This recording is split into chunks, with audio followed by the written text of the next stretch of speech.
श्री क्षेत्र पैठण केवळ महाराष्ट्राच्याच नव्हे तर भारताच्या नकाशावर ठळक आध्यात्मिक ओळख दर्शवणारं शहर। एकेकाळी 7 वाहनांची राजधानी म्हणून प्रसिद्ध असलेल्या ऐतिहासिक पैठण शहराला संत एकनाथ आणि संत ज्ञानेश्वर महाराज यांच्या वास्तव्यामुळे धार्मिक व आध्यात्मिक ओळख मिळाली।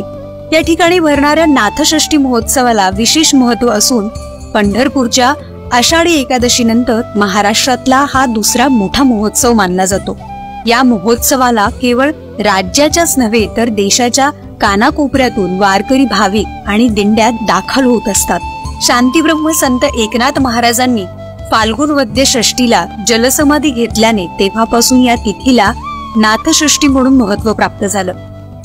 नाथांच्या हयातीत देखील जनार्दन स्वामींची जन्मतिथी म्हणून षष्टीला नाथ महाराज महत्त्व देत असत। जनार्दन स्वामींची जन्मतिथी नाथांची जन्मतिथी